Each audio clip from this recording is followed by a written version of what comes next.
पाया बाबा साहब को, आज क्या रोक पाएगा? उससे तो कहीं बेहतर स्थिति आज की तारीख में है हमारी, है कि नहीं है? बताएं आप सब लोग हाथ उठा के।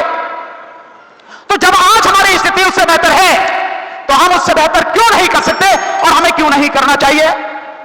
और अब तो और भी ज्यादा जरूरी हो गया है कि जब सरकार ऐसी है कि वो सब कुछ तबाह कर देना चाहती है, सब कुछ खत्म कर देना चाहती है, आपके सारे अधिकार छीन लेना चाहती है, आपको इंसान नहीं मानती और इंसान के रूप में आपको देखना नहीं चाहती, तब तो मैं समझता हूं हमें आत्मावलोकन की, अपने अंदर झांकने की कहीं ज्यादा जरूरत है और कहीं ज्यादा काम करने की जरूरत है। साथियों, बाबा साहब डॉक्टर अंबेडकर ने जब 1935 में कहा कि मैं हिंदू धर्म में पैदा हुआ, ये मेरे हाथ में नहीं है, वश में नहीं है, लेकिन मैं हिंदू मरूंगा नहीं, ये मेरे वश में है, और इस बात को बाबा साहब ने सिद्ध करके दिखाया। 21 साल बाद उन्होंने नागपुर की दीक्षा भूमि में धम्म की दीक्षा ली। आप सब जानते हैं, इस बात को बताना कोई मैं जरूरी नहीं समझता, लेकिन एक संदर्भ आपको देना जरूरी है। तो क्या केवल हम, जैसे मैंने कहा कि एक परंपरा के रूप में मनाकर ही रह जाए, या वाकई में जो भावना बाबा साहब डॉक्टर अंबेडकर की थी, इस धम्म दीक्षा के पीछे, इस धम्म परिवर्तन के पीछे हमें उसे समझ के काम करना चाहिए।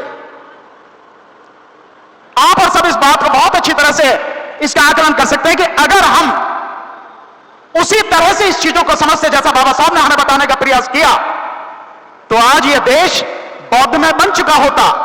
लेकिन हमारी संख्या मात्र अगर कागजों में देखें तो 5.5% है, मतलब इस संख्या का कोई मतलब नहीं है। तो कहीं ना कहीं यह संख्या हम लोगों को यह बात सोचने पर तो मजबूर करती है कि हमारे मुक्तिदाता ने जो रास्ता दिखाया, शायद हम उससे कहीं भटक गए या उस रास्ते पर उतनी ईमानदारी से नहीं चल पाए जैसे हमें चलना चाहिए था, जिसका नतीजा हमारे सामने है। और सरकारें लगातार हमारे इस रास्ते की बाधाएं बन रही हैं। एक बहुत ही इस समय का सबसे बड़ा प्रहार जो भारत सरकार ने किया है, वो है सोनम वांगचुक की गिरफ्तारी एनएसए में। कौन है सोनम वांगचुक? बुद्धिस्ट है, लद्दाख में रहने वाले जो बौद्ध हैं उन्हीं में से है ना वो। सो धम्म पर हमला लगातार उनका हो रहा है, और केवल एक बार नहीं, लगातार ये सरकार इसी तरह के हमले कर रही है। पर हम लोग क्या कर पा रहे हैं साथियों? मैं मानता हूं कि आज का दिन इस बात के लिए जरूरी है, हम इस बात को बहुत ईमानदारी से सोचें, इस गहराई से सोचें कि हमारे लिए सही क्या है और हमें करना क्या है। मैं समझता हूं इसमें बहुत ज्यादा कोई बहुत गहराई में जाने की भी जरूरत नहीं है। अगर हम ईमानदारी से, बाबा साहब ने जो 1956 में धम्म दीक्षा के समय भाषण दिया था, जो बात उन्होंने बताई, और आज की तारीख में धर्मांतर क्यों के नाम से बहुत छोटी सी एक किताब लिखी है और हर जगह अवेलेबल है, यहां भी किताबें बिक रही हैं, आपको यहां भी मिल जाएगी। उसी को ईमानदारी से अगर पढ़ लें और समझ लें तो यह धर्मांतर क्यों होना चाहिए, हमें बौद्ध क्यों बन जाना चाहिए, उसके विषय में जितने भी सवाल हैं उन सब का जवाब आपको उसी में मिल जाएगा। कहीं और जाने की जरूरत नहीं है। पर अगर ऐसा नहीं हो पा रहा है तो कहीं ना कहीं हमें अपने अंतर्मन में झांकने की जरूरत है साथियों। हम अक्सर हमारी लड़ाई होती है रिजर्वेशन के ऊपर। हमारा रिजर्वेशन छीन लिया। यह रिजर्वेशन तो आज नहीं तो कल एक दिन खत्म होगा ही होगा। हालांकि इसके इंटरप्रिटेशन में भी थोड़ा सा अंतर है। जो लोग नहीं जानते वो कहते हैं 10 साल के लिए रिजर्वेशन था और अभी तक क्यों चल रहा है।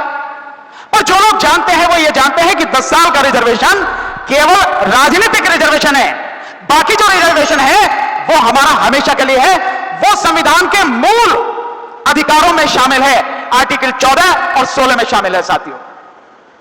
वो हमेशा रहने वाला है। लेकिन बावजूद उसके अगर सरकारें ऐसी आ जाएं तो सब खत्म कर देंगी। पर अगर आप बाबा साहब के उस भाषण को बहुत ध्यान से सुने, पढ़ें, समझें, तो आपको इस बात का जवाब मिल जाएगा कि अगर हमने उनके बताए हुए रास्ते पर अपना कदम बढ़ाया, हम उस रास्ते पर चले, तो हमारा कुछ भी छिनेगा नहीं। किसी की इतनी ताकत नहीं है, छीनना तो बहुत दूर की बात है कि उस तरफ देख भी पाए, अगर हम उस तरह से काम करें। लेकिन हम लोग करते नहीं हैं। तो मेरा तो यही आग्रह है साथियों कि ये दिन है, और CS भंडारी साहब, उनकी पूरी टीम, ये सारे लोग चाहे जैसे भी है, एक दिया तो जला के रखे हुए हैं। एक ज्योति जला के तो रखी है, कहीं आग आपके हमारे सबके दिलों में सुलगा तो रहे हैं ये लोग। क्यों ना हम उस आग को ही अपना एक पथ प्रदर्शक मानकर उस रास्ते पर आगे चलें और अपने मुक्तिदाता के बताए हुए रास्ते पर चलें।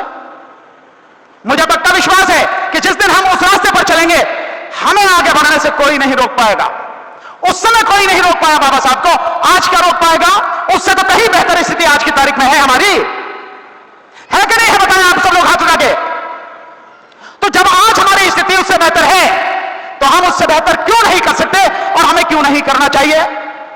और अब तो और भी ज्यादा जरूरी हो गया है कि जब सरकार ऐसी है कि वो सब कुछ तबाह कर देना चाहती है, सब कुछ खत्म कर देना चाहती है, आपके सारे अधिकार छीन लेना चाहती है, आपको इंसान नहीं मानती और इंसान के रूप में आपको देखना नहीं चाहती, तब तो मैं समझता हूं हमें आत्मावलोकन की, अपने अंदर झांकने की कहीं ज्यादा जरूरत है और कहीं ज्यादा काम करने की जरूरत है। साथियों, मैंने तो मानव साहब काशीराम जी को कभी देखा नहीं और कभी रूबरू सुना नहीं, कभी उनका कैडर भी नहीं लिया, पर मैं जानता हूं कि यहां से कई लोग बैठे होंगे जिन्होंने मानव साहब का कैडर लिया होगा। ऐसे बहुत लोग होंगे, उन्होंने भी हमें यही रास्ता दिखाया, उन्होंने भी हमें आगे बढ़ने के लिए रास्ता दिखाया, पर क्या हुआ? उनके जाने के बाद हम क्यों चुप बैठ गए या क्यों हम उसको आगे नहीं बढ़ा पाए? साथियों, आगे बढ़ना है तो अपने अंदर की कमियां, कमजोरियां उनको जानना जरूरी है, उनको दूर करना जरूरी है, तभी हम आगे बढ़ पाएंगे, कुछ हो पाएगा। और तथागत ने इसीलिए कहा अत्तदीपो भव, यही तो कहा, अपना दीपक स्वयं बनो। वो शब्द नहीं है, वो एक क्रांति के बीज है साथियों। ये सूत्र अत्तदीपो भव, ये क्रांति का बीज है साथियों। हमें इस बात को ध्यान में रखते हुए सोचना चाहिए, काम करना चाहिए। साथियों, हमारी भलाई के लिए हम ही को काम करना पड़ेगा, कोई और नहीं करेगा। हमारे दुखों को दूर करने के लिए हम ही को काम करना पड़ेगा, कोई और नहीं करेगा। कोई और कहीं से नहीं आएगा। किसी आशा, किसी उम्मीद में मत रहना।